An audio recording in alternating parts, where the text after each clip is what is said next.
आमोदनी हिंदी साहित्य में आप सभी का एक बार फिर से स्वागत है। जैसा कि आप सभी जानते हैं कि हमारे इस चैनल पर यूजीसी नेट जेआरएफ हिंदी साहित्य पेपर 2 की कक्षाएं चल रही हैं। आज का जो हमारा चर्चा का विषय है वह गोदान उपन्यास है और उसमें क्या है, प्रकरण 36 को हमने लिया है। अब देखिए, इसमें हमने कुछ नया किया है। वो क्या है? गोदान में व्याप्त प्रतिरोध का स्वर। ये प्रतिरोध का स्वर जो है हम प्रकरण 36 के माध्यम से आपके सामने दर्शाना चाहते हैं। हम चाहते तो प्रकरण 36 को कथा के रूप में आपके सामने प्रस्तुत कर सकते थे, किंतु प्रतिरोध का स्वर जो हम आपके सामने उपस्थित करेंगे उससे क्या होगा, जो मूल कथा है उपन्यास की वह एकदम आपके मन में बिल्कुल क्या हो जाएगी, उसकी जो पिक्चर है, जो चित्र है, वह बिल्कुल क्लियर हो जाएगा। तो चलिए शुरू करते हैं। गोदान में व्याप्त प्रतिरोध का स्वर। रोध होकर रूपा की विदाई हो जाती है। गोबर ने अपने शील स्वभाव से सबको मुग्ध कर लिया है। आप सभी जानते हैं कि वह वापस आ जाता है शहर से और यहाँ पर आकर उसका जो व्यवहार है सबसे माफ़ी मांगता और एकदम से बदल जाता है। अब शहर वापस चलने लगा। अब जब रूपा की शादी हो गई राम सेवक के साथ, तो उसके बाद गोबर क्या है, अब यहाँ से शहर वापस जाना चाहता है और वह उसकी तैयारी करने लगा। वह होरी से राम सेवक के पैसे चुकाने के लिए कहता है। वह कहता है कि दादा तुम उसके पैसे चुका देना। वह होरी से कहता है, धनिया बहू को उसके साथ भेजने को राजी ना थी और क्या कहते हैं, जुनिया इस बार भी जाने के लिए राजी ना थी, वो यहीं रहना चाहती थी। इस बार गोबर अकेला ही जाएगा। दूसरे दिन वह विदा होकर लखनऊ चला। होरी उसे छोड़कर आता है, छोड़ने जाता है, वापस छोड़कर आता है। रूपा अपनी ससुराल में खुश थी। राम सेवक जब से रूपा से विवाह हुआ है उसका, वह क्या हो जाता है, अधेड़ होकर भी जवान हो गया था। आप जानते हैं कि वह होरी से केवल 4-5 साल ही छोटा था और रूपा से उम्र में काफ़ी बड़ा था। अब क्या हो गया, जब से विवाह हो गया वह भी खुश रहने लगा। रूपा को क्या था, एक चुलबुली लड़की थी, अपना साज श्रृंगार करने का एक शौक था और क्या करती थी, खुद ही अपने साज श्रृंगार में लगी रहती थी। वह अपने घर वालों की गरीबी दूर करना चाहती थी। बचपन से जो उसके मन में उसने जो कमी देखी थी पैसे की, अब वह पूरी हो चुकी थी और वह किसी भी माध्यम से, किसी भी प्रकार से क्या चाहती थी कि अब वह अपने घर वालों की गरीबी को दूर कर दे। हालांकि वह दूसरे घर आ चुकी थी, किंतु आज भी उसकी आत्मा में उसका वही पुराना परिवार बसा हुआ था। उसकी परिवार की जो यादें थी, बचपन की जो यादें थी, सब उसे बार बार याद आ रही थी। वह क्या कर चाहती थी कि वह अपने घर वालों की पैसे से कुछ मदद कर दे, किंतु इसके लिए क्या था, उसे अपने पति राम सेवक से इजाज़त लेने की आवश्यकता थी। वह अपने परिवार वालों को एक गाय देना चाहती थी। जैसा कि आप सभी जानते हैं कि होरी की एक इच्छा थी कि उसके पास भी एक गाय हो, किंतु उसकी यह इच्छा अंत समय तक पूरी नहीं हो पाती और यही इसमें एक प्रतिरोध का स्वर दर्शाएगा जब हम आपके सामने प्रस्तुत करेंगे उस गंभीरता के साथ। अब वह क्या था, अपने घर परिवार वालों को गाय देना चाहती थी। राम सेवक से पूछने की ही देर थी, मंजूरी हो गई। दूसरे दिन एक अहीर के मार्फत रूपा ने गाय भेज दी और वह कहती थी कि होरी से या दादा से जाके कहना कि मंगल के दूध पीने के लिए भेजी है। मंगल जो कि उसका पोता था, आप जानते हैं। होरी अब रोज सड़क खुदाई करने का काम करने लगा, मगर वह क्या था, उसको राम सेवक के पैसे वापस देने थे। होरी गोबर भी बोल के गया था राम सेवक के पैसे वापस दे देना, तो वह काम की तलाश में था। आप सभी जानते हैं कि उसकी खेती तो सब उजड़ चुकी थी, तो वह सोचता था कि मगर रुपए कहाँ से आए। संयोग से उसी दिन एक ठेकेदार ने सड़क के लिए गांव के ऊपर में कंकड़ की खुदाई शुरू की। होरी ने सुना तो चटपट वहां जहां जा पहुंचा और 8 आने रोज पर खुदाई करने लगा। अगर यह काम 2 महीने भी ठीक गया तो गाय भर को रुपए मिल जाएंगे।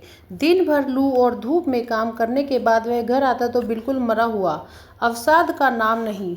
उसी उत्साह से दूसरे दिन काम करने जाता। रात को भी खाना खाकर डब्बी के सामने बैठ जाता और सूतली काटता। अब क्या था, इस पर जो धनिया है उसे देखती है और बड़ी परेशान होती है। वह कहती है, धनिया बड़ी लू लगती होगी, तुम दोपहरी में काम करते हो। इसमें वह होरी कहता है, लू क्या लगेगी, इस सब की तो मुझे तुम जानती हो शुरू से ही आदत रही है। अब यहाँ पे क्या है कि उसे क्या है, गोबर की अब की बड़ी याद आती है, कितना सुशील हो गया है।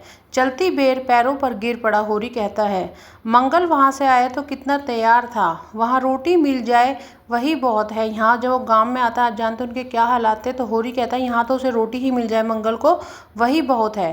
ठेकेदार से रुपये मिले और गाय लाए। अब वो किस लिए काम कर रहा है, एक तो उसे राम सेवक के पैसे देने हैं, दूसरा गाय की इच्छा देखे किस तरीके से वह पूरी करना चाहता है।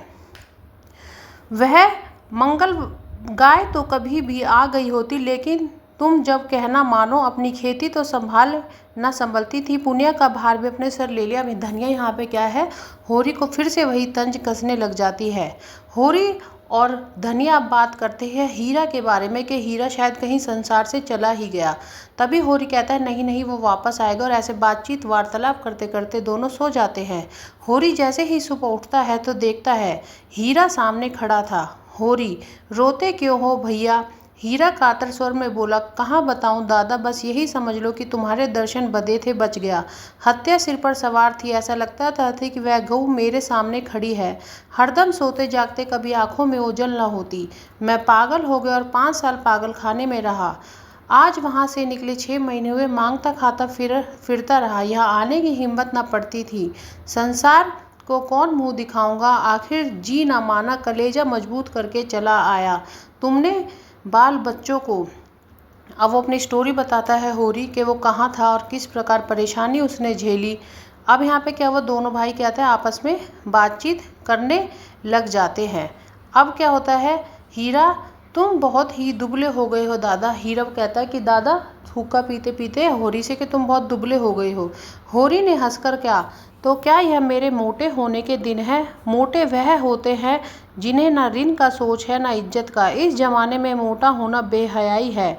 100 को दुबला करके एक मोटा होता है। ऐसे मोटेपन में क्या सुख? सुख तो है जबकि सभी मोटे हो। शोभा से भेंट हुई? वो पूछता है, क्या तुम शोभा से मिले? यहाँ पे देखिए कितना बड़ा एक तंज है इसमें व्यवस्था के ऊपर कि ऋण की चिंता है। मेरे होरी को क्या है, ऋण की चिंता है, और अगर ऋण न चुकाए तो समाज में उसकी इज्जत खराब होगी। तो होरी से वह यह बात करता है। अब क्या होता है, आज होरी खुदाई करने चला तो उसकी क्या थी, देह भारी थी। रात की थकान दूर न हो पाई थी, पर उसके कदम तेज थे और चाल में निर्द्वंदता की अकड़ थी। आज 10 बजे ही लू चलने लगी और दोपहर होते होते तो आग बरस रही थी। होरी कंकड़ के झोवे उठा उठाकर खदान से सड़क पर लाता था और गाड़ी पर लादता था। जब दोपहर की छुट्टी हुई तो वह बेदम हो गया था। ऐसी थकान उसे कभी ना हुई थी। उसके पांव तक न उठते, देह भीतर से झुलसी जा रही थी। उसने न स्नान ही किया न चबैना। उसकी थकान में अंगोछा बिछाकर एक पेड़ के नीचे सो रहा, मगर प्यास के मारे कंठ सूखा जाता था। आज क्या था, उसकी सुबह सुबह ही होरी की तबीयत खराब हो गई। होरी को क्या था, चक्कर आ रहा था, हाथ पांव ठंडे होने लगे, आंखों के सामने अंधेरा छा गया।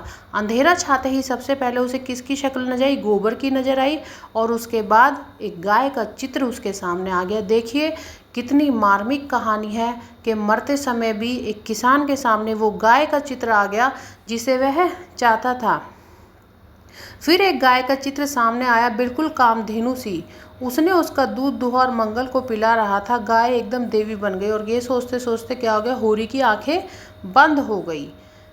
अब जब होरी मर जाता है तो देखिए पीछे से आवाज़ आती है, गोदान करो दादा चले। कितनी बड़ी एक तंज की व्यवस्था पर एक तंज है, या एक प्रतिरोध का स्वर उभरता है यहाँ पे गरीबी से। देखिए, गोदान करो दादा चले। जिस किसान को पूरी जिंदगी अपने कभी गाय मयस्सर नहीं हुई, और जब वह मर जाता है उसकी मृत्यु पर लोग पीछे से चिल्लाते हैं, जिसमें दाता दीन होते हैं, माता दीन होते हैं, और जो त्रिकोण होते हैं आपस में जो इनको लूटते हैं व्यवस्था, जमींदार होते हैं, राय साहब कहते हैं कि चलो चलो होरी तो अब मर चुका है, अब आप गोदान करो दादा चले। देखने में तो पंक्ति क्या है, एकदम साधारण लगती है कि गोदान करो दादा चले, पर अगर इसको हम गंभीरता से ले तो आप खुद सोचिए, संपूर्ण उपन्यास की कथा इसी पंक्ति में व्याप्त है।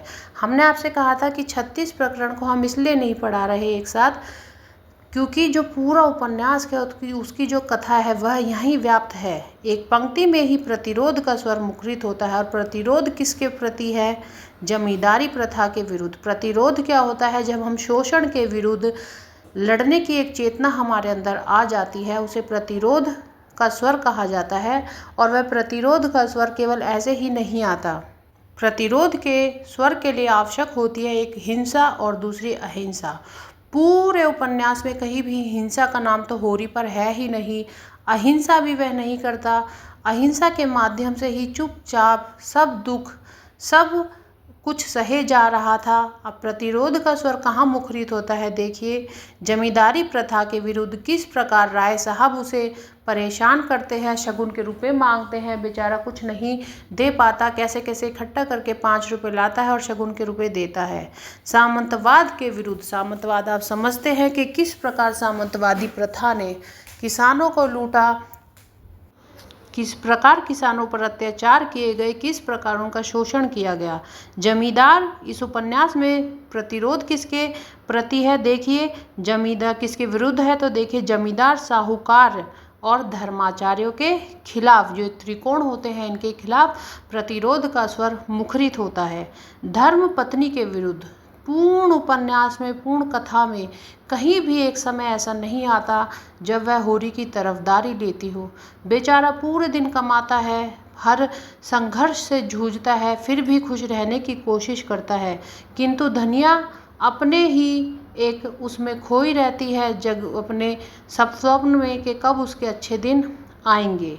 सामाजिक परंपराओं के विरुद्ध प्रतिरोध, देखिए कितनी परंपराएं फैली थी कि बेटी को समय से निकालना है, उसके लिए उसकी उम्र 18 वर्ष हो गई, जो कि अभी हमारे हिंदुस्तान में, हमारे भारत में अभी शादी की उम्र भी 21 कर दी गई है, किंतु 18 वर्ष इतनी जवान लड़की की इतनी उम्र हो गई थी कि शादी की एक मजबूरी थी। इधर उधर जाता है, सहुआइन से पैसे मांगता है, वहाँ पर तंज कसता है, वहाँ पर सहुआइन तंज कसती है, होरी चुपचाप सहन करके आ जाता है, तो ये भी एक प्रतिरोध का स्वर मुखरित होता है। रूपा इतनी छोटी होती है, उसकी शादी राम सेवक अधेड़ उम्र के व्यक्ति से कर दी जाती है, किंतु फिर भी किसान चुपचाप सह रहा है होरी। तो ये क्या है, सामाजिक परंपराओं के विरुद्ध है, क्योंकि अगर चाहता तो बेटियों की शादी नहीं करता, उन्हें उनके पैरों पे भी खड़ा कर सकता था, किंतु क्या है, ग्रामीण परिवेश है और विवाह एक ऐसा मसला होता है, आप सभी जानते हैं वहाँ पर कि शादी करनी ही आवश्यक है, उम्र की सीमा वहाँ पर कोई तय नहीं करता। देखिए पंचों के विरुद्ध, पंचों के विरुद्ध प्रतिरोध का स्वर किस प्रकार नजर आता है कि पंच नीलामी करवा देते हैं ऊख की, फिर भी चुपचाप सहन कर जाता है। ये एक प्रतिरोध है गंभीरता का। देखिए पंच किस प्रकार उसके मकान को गिरवी रखवा देते हैं, उससे नगद ले लेते हैं, 80 रुपये तावान लगा देते हैं, डांड लगा देते हैं, देने को तैयार है होरी। एक बार भी नहीं कहता कि नहीं मैं ये सब तुम्हें नहीं दूंगा।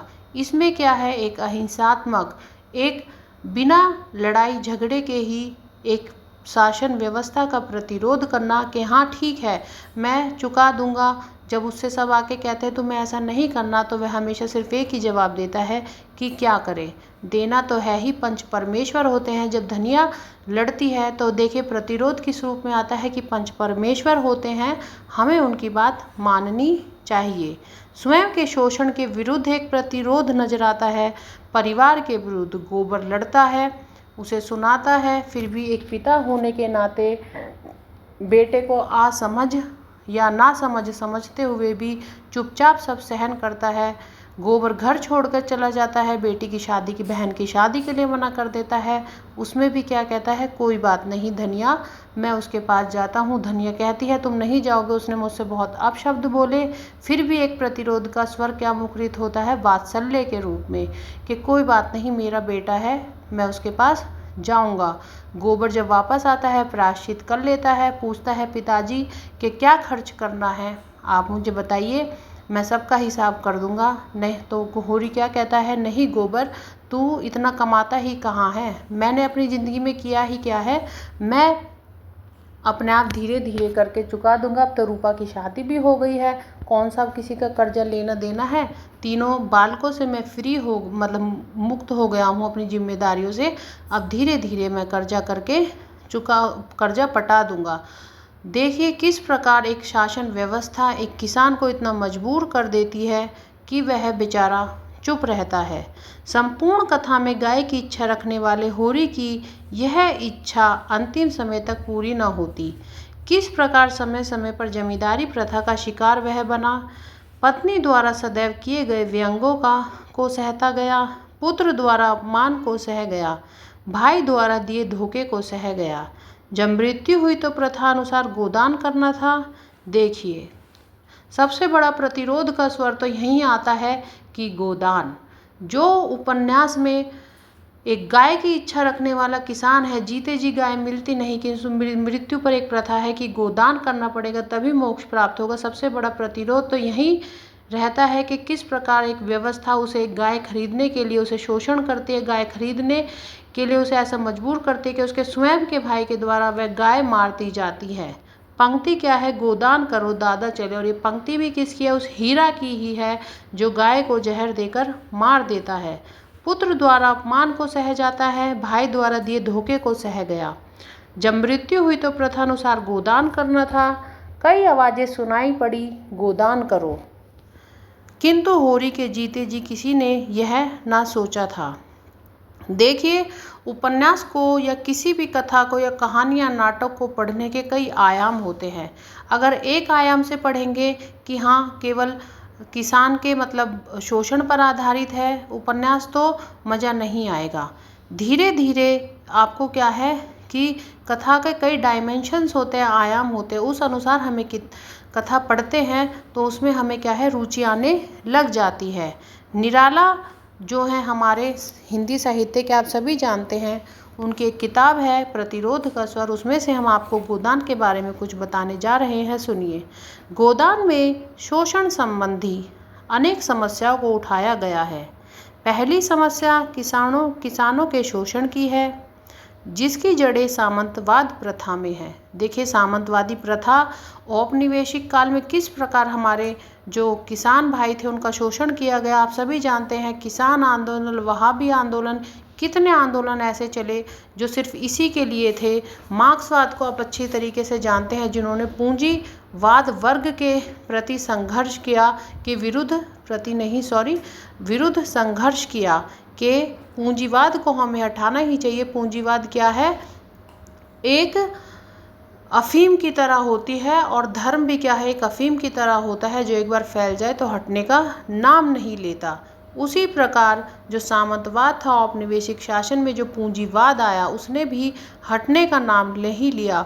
उसको हटाने के लिए हमारे देश में नेताओं ने कितने बड़े बड़े संघर्ष करे, आप सभी जानते हैं, जिसमें तिलक है, और तिलक है, राजा राम मोहन राय हैं सती प्रथा का अंत करने वाले, ऐसे ही कोई और है बाल गंगाधर तिलक, हमने आपको बताया शहीद भगत सिंह है।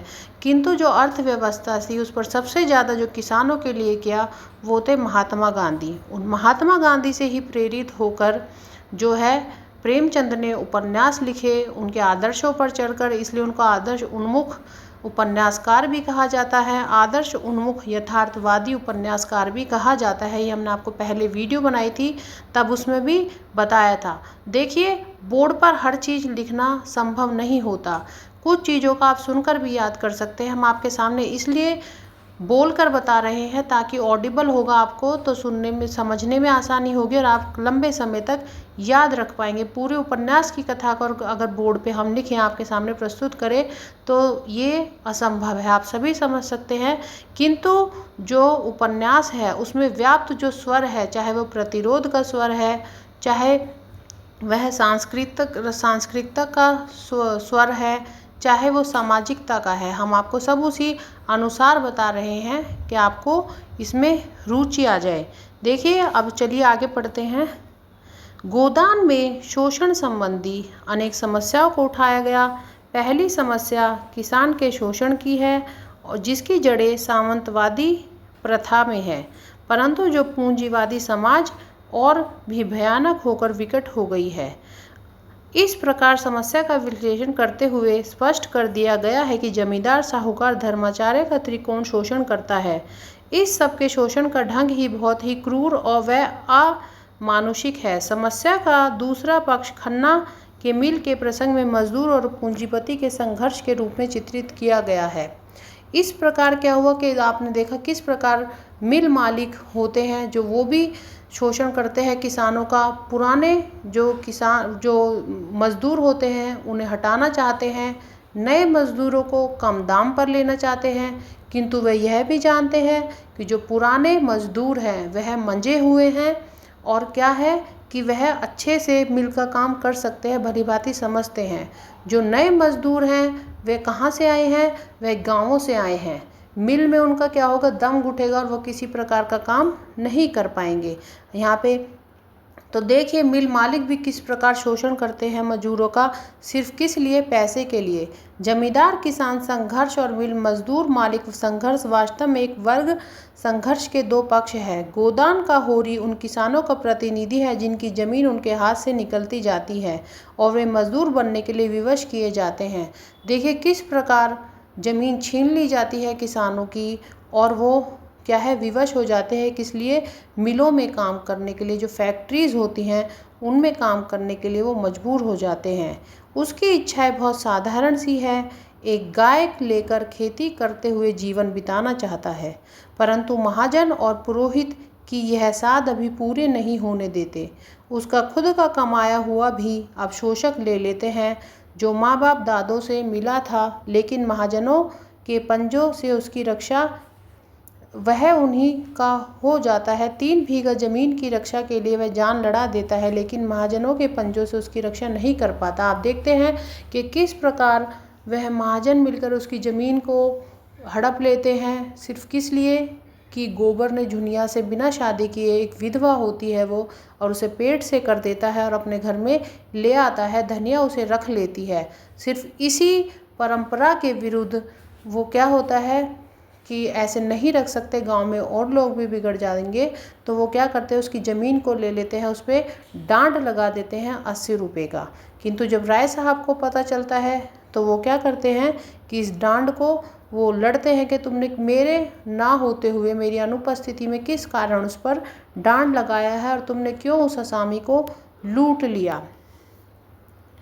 अब यहाँ पे क्या होता है आगे देखिए, यह स्थिति पूरे कृषक समुदाय की है। प्रेमचंद लिखते हैं कि क्या तुम्हारा जन्म इसलिए हुआ है कि तुम मर मर कर कमाओ और जो कुछ पैदा हो उसे ना खा सको। यहाँ 2-4 बैलों के लिए भोजन है, एक गाय भैंसों के लिए चारा नहीं है। क्यों ये लोग भोजन को जीवन की मुख्य वस्तु ना समझकर उसे केवल प्राण रक्षा की वस्तु समझते हैं? क्यों सरकार से ही नहीं कहते कि नाम मात्र के ब्याज पर रुपए देकर उन्हें सूदखोर महाजनों के पंजे से बचाए? देखिए सरकार का आपको पता है, आपने नौखेराम का ये सुना भी था जब वो कहता है दाता दीन से कि किस झिंगुरी सिंह का कि किसको फ़र्क पड़ता है, सरकार भी उसी की है, न्याय व्यवस्था भी उसी की है, जिस पर क्या होता है, पैसा होता है। इसलिए अगर सरकार हमें कुछ नहीं दे रही, हमारी डिग्री नहीं देगी, तो उससे किसको फ़र्क पड़ता है? देखिएगा अगर पैसा होगा तो सरकार भी झुकेगी हमारे सामने, न्याय भी झुकेगा। इसी कारण ऊख की नीलामी करने आ जाते हैं सरकारी अफसर। होरी को पता भी नहीं होता, किंतु बेचारा फिर भी कुछ नहीं बोलता। देखिए एक प्रतिरोध का स्वर आपके सामने यहाँ ये उपस्थित हो गया है कि यह जानकर भी कि किसने किया, दाता दीन ने किया है। धनिया भी जानती है कि दाता दीन की ही चाल है, मगरू साहू ऐसा कर नहीं सकता। फिर भी होरी चुपचाप क्या जवाब देता है कि कोई बात नहीं, ऊख ही तो है, मैं कुछ और काम करके अपना पेट भर लूँगा। कितना बड़ा एक तंज कसता है महाजनी व्यवस्था पर, किंतु फिर भी जो पंडित होते हैं दाता दीन इस बात को नहीं समझते, उनको कोई फर्क नहीं पड़ता। धर्म आडंबरों में वो इतने फंसे हुए हैं कि माता दीन की जो रखैल होती है सिलिया, उसे घर से निकाल देते हैं क्योंकि वह चमारिन होती है और वह ब्राह्मण होते हैं, सिर्फ इस कारण के समाज में उनकी बदनामी ना हो जाए। किंतु माता दीन क्या है, आप जानते हैं, सिलिया को पेट से कर देता है और जब बच्चा होता है तो रूपा से पूछता है कि बच्चा कैसा है, उसे खिलाने के लिए जाता है, जिस पर धनिया कहती है तुम गोदी में ले लो, तुम्हारा ही तो बेटा है। वह उसे गोदी में लेता है, किंतु जब बच्चा मर जाता है तो देखिए किस प्रकार एक प्रतिरोधी स्वर माता दीन के मन में से निकलता है कि वह आज खुला है, समाज में उसे कोई रोकने टोकने वाला नहीं है। वह अपने बच्चे को गोदी में उठाता है और उसे क्या कहता है, जलाने के लिए ले जाता है, शमशान भूमि तक दफनाने के लिए। सब लोग उसके साहस की क्या करते हैं, तारीफ करते हैं। होरी भी कहता है कि ऐसा मर्द किस काम का जो जिसको अपने साथ लाया है उसका हाथ ही न थाम सके। जब धनिया एक प्रतिरोधी स्वर में बोलती है, देखिए स्त्री प्रतिरोध यहाँ पर आपको नजर आएगा कि ऐसा मर्द किस काम का? जब बच्चा उसको दिया था तो क्या वो ब्राह्मणी हो गई थी, या आज जब बच्चा मर गया है तो ये चमार हो गया है कि वापस सिलिया के पास आ गया है। देखिए, स्त्री प्रतिरोध का एक स्वर आपके सामने आ गया है। अब देखिए जो इस उपन्यास की एक मूल पंक्ति है। धनिया कहती है दाता दीन से, महाराज घर में ना गाय है, ना बछिया है, ना पैसा है, यही इनका गोदान है। और वो कितना होता है? 20 आने। और वो 20 आने भी कहाँ से होते हैं? वो 20 आने भी जो उसने सूतली बेची थी उसके 20 आने। और वो क्या कहती है, अपने पति के ठंडे हाथ में रख देती है उनको, और रोती हुई क्या है, पछाड़ खाकर गिर जाती है। किस प्रकार एक भयावह स्थिति किसानों के ऊपर थी, उनकी क्या परिस्थितियाँ थी, आप देखिए। एक सामंतवादी समाज में किसानों को किस प्रकार लूटा, ये देखिए कि प्रेमचंद ने किस प्रकार उकेरा है अपने इस उपन्यास गोदान में। इसलिए इसे उपन्यास के महाकाव्य क्यों कहा जाता है? चलिए क्वेश्चन आपके सामने रख देते हैं कि उपन्यास जो है गोदान, उसको महाकाव्य क्यों कहा जाता है? इसलिए ही कहा जाता है क्योंकि जिस प्रकार प्रेमचंद ने किसानों का जीवन हम सबके सामने प्रस्तुत किया, ऐसा किसी ने भी नहीं किया, और कोशिश की भी तो इस प्रकार से कोई प्रस्तुत नहीं कर पाया। देखिए, एक उपन्यास से ही आप समझ सकते हैं कि उस समय क्या हमारे देश में चल रहा था। हमारे देश के किसान, इसी देश के लोगों ने उन्हें लूटा।